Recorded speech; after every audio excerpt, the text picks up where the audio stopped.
Domingo passado, nós fizemos uma breve introdução para o tema.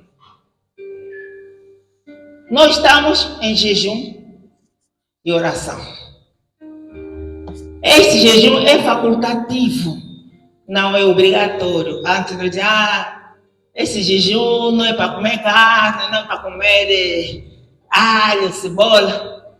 Não. Nós não estamos a fazer o jejum de Daniel, não. Nós estamos a fazer jejum com base no Salmo 118, 17. Esse salmo está muito claro. Nós não morreremos. Nós teremos uma grande surpresa para os nossos inimigos. Jesus Cristo quer que nós façamos a sua obra. E Ele vai resolver o dossiê dos bruxos. Nós não morreremos, mas viveremos. Não só para contar, mas para fazer, para testemunhar o que Deus já fez, o que Deus está a fazer e o que Deus fará nas nossas vidas e na nossa família. Amém? No nosso ministério também, porque nós sabemos que há muitas forças que se levantaram. Se levantaram por quê? Uns passaram aqui, conheceram como é que nós oramos, como é que nós combatemos, não permaneceram no posto como Abacuque. Uns tomaram os apontamentos e foram. Então, eles transformaram-se em nossos inimigos. Inimigos do nosso ministério. Por quê? Porque eles têm o dossiê. Eles têm o dossiê das famílias. Todas as famílias têm um dossiê. Nesse dossiê tem uma lei estabelecida que diz que não pode casar. Se casar tem que divorciar. E diz que não pode viajar. Se viajar vai continuar, porque o espírito já está lá. Já está no DNA. E diz que não pode prosperar financeiramente. E diz tudo de mal tem que acontecer na vida e na vida dos filhos. Mas Jesus Cristo disse. Eles disseram que essas montanhas, esses montes eram eternos. Mas nós sabemos que aqui na face da terra só há um eterno, o Deus Todo-Poderoso, aquele que enviou o seu Filho amado para morrer por nós, aquele que diz que nós estamos a viver no momento da graça, no momento do Espírito Santo. O Espírito Santo fala conosco. No tempo de Jesus, os discípulos andavam com Jesus, o povo não aceitou. Principalmente os da sua família. Hoje, muitos de nós, os principais inimigos são da família. Por quê? Porque nós aceitamos um Deus vivo e as montanhas já começaram a tremer. Aquelas montanhas que diziam eternas, diziam-se eternas. Aqui é o limite. Este não pode avançar. Este tem que ser o escravo da família. Este tem que fazer tudo para a família. Jesus Cristo veio para mudar a história. Desde o dia que nós aceitamos Jesus Cristo como nosso Senhor e Salvador, nós entramos numa grande batalha. A nossa batalha não é da carne, por isso eu deixei tarefa para casa. A nossa batalha não é da carne. Nós não devemos atacar os nossos inimigos fisicamente. Porque nós não temos que lutar contra a carne. Se nós lutarmos contra a carne, contra o sangue, nós perderemos. Porque nossos inimigos são espirituais. Eles têm os olhos abertos a toda hora. E nós não. Os nossos olhos só se abrem quando nós oramos, entramos em profunda adoração com Deus. Quando Deus quer. Agora, imaginem vocês, se nossos olhos estivessem abertos, nós sabemos que ao redor, pela fé, espiritualmente ao redor, está cheio de anjos. Anjos que demoníacos. Mas nós temos aqui uma barreira de proteção ao redor da nossa igreja. Com anjos, com espadas flamejantes. E eles não entram aqui. Eles estão a discutir lá fora. Cada família está a vir aí apresentar o seu dossiê, a sua lei estabelecida. Uns dizer que vão me cortar a cabeça. Mas Jesus Cristo é o Senhor. Ele é o dono da nossa vida. Ele é o Deus que não dorme e não dormita. Ele é o Deus que não divide a sua glória com ninguém. Ele é o Deus que não divide a sua glória com aquele que zambi-zambi, que está lá na aldeia. Ele é o Senhor. Ele é o Eterno. Ele não divide a sua glória com ninguém. Nesta manhã, Jesus Cristo está a falar com cada um de nós. Pega a armadura de Deus. Estamos no ano da submissão a Deus. Estamos no ano da obediência a Deus. Nós devemos resistir ao diabo e ele fugirá para bem longe de nós. Irmãos, medita a Bíblia. Leia a Bíblia, porque a Bíblia não é aquele livro tão fácil que nós pensamos. A Bíblia é um livro que está cheio de contradições. Por isso, nós temos que orar antes de meditarmos a palavra de Deus. Nós temos que aplicar a nossa realidade aquilo que está escrito. Não devemos repetir os mesmos erros que estão na Bíblia. Amém? Deus é Deus. Deus não dá sua glória a outrem.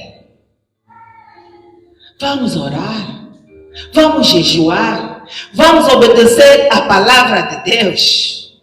Devemos saber aonde é que nós estamos. Aonde é que nós estamos? Quem nós somos?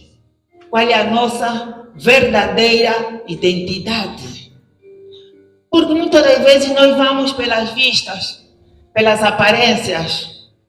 Ah, aquele senhor fulano, a senhora fulana, bonitos, tem um grande carro, tem muito dinheiro. Nós não sabemos aonde é que o irmão, qual é o sacrifício que o irmão fez para ter este dinheiro, para ter este carro. Nós não sabemos. Às vezes queremos cobiçar as coisas alheias. É porque nós não nos conhecemos. Nós temos que nos conhecer. As 4 casas da marcha cristã. Estamos na primeira casa. Hoje nós vamos falar da primeira casa. Mas para nós falarmos na primeira casa e conseguimos vencer, nós saímos da primeira casa e conseguimos vencer, nós temos que permanecer no posto como Abacuque. Nós temos que colocar os ensinamentos que nós aprendemos, porque aqui é uma escola, em prática. Se nós não colocarmos o que nós aprendemos, os ensinamentos em prática, nós seremos derrotados. Derrotados. Porque Satanás não dá mole não, ele não dá moleza. Tu não sabes em que terreno estás. Tu não te conheces, não sabes quem tu és. E às vezes queres mandar fogo. Fogo está amarrado em nome de Jesus, não sei o que. Irmão, estás em que terreno? Estás a mandar fogo aonde? Quem controla a tua casa? Quem controla a tua vida? Quem controla os teus filhos? Quem controla a tua finança? Em que casa o irmão está? Quem é o dono desta casa? Se nós sabemos que o nosso principal inimigo é Satanás, o diabo, a serpente, o dragão, que usa o quê? Corpos de pessoas preparadas lá no segundo céu, os bruxos, os feiticeiros, os mágicos, aqueles que receberam ordenanças da família para destruir a vida dos outros. Nós não devemos lutar contra este irmão, contra esta irmã, mas devemos lutar contra aquilo que está dentro dele, o maligno, porque nós sabemos que o mundo jaz no maligno. Para casa mandei ler Efésios 6:10 a 12. Já sabemos que temos que conhecer a palavra de Deus, que a nossa luta não é contra a carne, não é contra o sangue. Deuteronômio 28, de 15 em diante, das maldições por desobediência à palavra de Deus. E Êxodo, vou ler Êxodo, porque muita gente ainda encontra dúvidas concernente a Êxodo. Êxodo 20. Oh, glórias, aleluias. Êxodo 20, 3 a 5. Não terás outros deuses diante de mim. O Deus não só, às vezes, é imagem de escultura. Muitas das vezes o dinheiro, o filho, quando tu adoras o teu filho, adoras o teu dinheiro, adoras os teus bens materiais, é um Deus. Está a colocar este Deus em primeiro lugar. Dinheiro é bom, ter boa vida é bom, mas nós devemos colocar Deus em primeiro lugar. Não farás para ti imagem de escultura, nem semelhança alguma do que há em cima nos céus, nem embaixo na terra, nem nas águas debaixo da terra.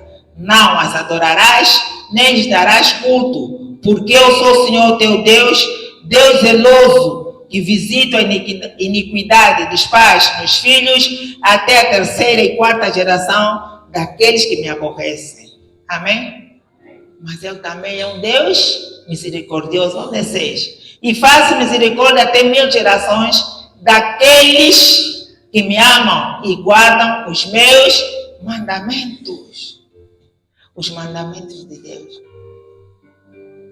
Mas, se nós fizermos ao contrário, teremos Deuteronômio 28, de 15 em diante, que são as doenças, aquelas maldições todas.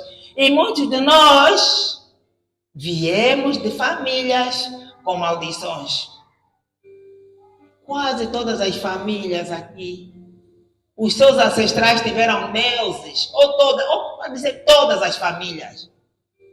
Aqueles que existiram mesmo muitos anos, antes do colonialismo, antes dos 500 anos, eles já tinham seus deuses. Hoje, nós ouvimos nas redes sociais, também já assisti a semana passada, na TPA 2, o surgimento de novos movimentos que estão a falar dos deuses dos nossos antepassados, os deuses dos nossos ancestrais. Quer dizer, eles querem trazer à tona aquilo que as pessoas já estavam esquecidas. Muitos já nem sabiam mais. As jovens, adolescentes, estão a entrar em debates contra Deus. Então, se Deus existe, por que há essas guerras? Então, Israel, onde todo mundo vai orar, por que tem essas guerras? Está escrito na Bíblia. E haverão guerras. Aliás, desde a criação, houve guerras. O primeiro homicídio foi na casa daqueles abençoados, Adão e Eva. O homem, às vezes, até pode nascer bom, mas a sociedade o perverte. Às vezes, o homem já nasce mal, devido à raiz, à fonte. A primeira casa, a casa dos revoltados. Todo mundo tem essa folha. Vamos pegar as nossas folhas. Eu não dei as folhas para deixar em casa, para enfeitar as vossas prateleiras, as vossas gavetas. Eu dei isso. Nem pedi dinheiro. A pastora Sandra fez isso de graça. E a semana passada distribuíram. Não sei quem não esteve o culto passado. Já não tem. Diaconisa. Distribuíram para todos. Não sobrou. Não chegou? Então pronto, na próxima aula, esse aluno que deixa a matéria em casa, a próxima aula nós vamos trazer mais. Vou pedir à pastora Sandra para fazer cópias. A primeira casa, a casa dos revoltados. a casa dos rebeldes, dos desobedientes. Por quê? Porque nesta casa o reino é satânico. Quem comanda esta primeira casa é Satanás. Não obedecem, não querem saber de nada. É a casa do Quimbo. Tem dupla personalidade aí. Tem dupla vida. Quando eu me refiro a Quimbo, até pode ser em Luanda, porque Luanda, as casas de Luanda não eram assim. E podem ser mesmo estas casas com representação. Tem vida física, tem vida espiritual. E a nossa vida física depende da nossa vida espiritual. Se a nossa vida espiritual estiver mal, a nossa vida física também não prosperará. Se o irmão ou a irmã está em Luanda ou está no estrangeiro, mas sonha sempre na casa do pai, na casa do avô, na casa do tio, na escola, onde nós já sabemos há muito tempo, é porque o irmão ou a irmã está aprisionado ou aprisionada nesta casa. Na casa dos rebeldes, na casa dos obedientes, e a vida não prospera. E nós às vezes perguntamos, por que a minha vida está assim? Por que eu não estou a prosperar? A Bíblia nos declara que o homem tem que prosperar o estado da alma. Se o irmão for aquela pessoa cabisbaixa, se o irmão for aquela pessoa que só declara palavras negativas, deixa só mesmo já assim, Deus é que sabe, na nossa família é mesmo já assim, vamos todos mesmo já ficar assim, nós já somos assim. Não. Se nós aceitamos Jesus Cristo como nosso Senhor e Salvador, se nós estamos aos pés da cruz, a nossa vida tem que mudar. Temos que saber nos situar. Onde é que nós estamos? Quem nós somos? Temos que nos conhecer. Amém? É necessário sair da primeira casa, na casa do costume, onde a vida das pessoas não muda. Porque na primeira casa, todos nós somos bruxos. Ninguém vai dizer, não sou bruxa. Quem nunca sonhou a comer aqui? Quem nunca sonhou a viajar? Quem nunca sonhou a voar? Há pessoas que sonham a relacionar-se sexualmente. Essa é a bruxaria. Porque há dois tipos de bruxaria. A consciente, que tu próprio vais e fazes, quero receber poder para dominar sobre a minha esposa, ou para dominar sobre o meu marido, quero receber poder para destruir a vida dos meus filhos, eu tenho que viver a vida dos meus filhos. E tem aquela bruxaria inconsciente, e tu assinas no sono, às vezes estás a sonhar, assinar um monte de documentos aí, estás a decretar na vida dos outros. Às vezes sonha que estás a matar. Hoje eu sonhei que matei mesmo aquela pessoa. Muito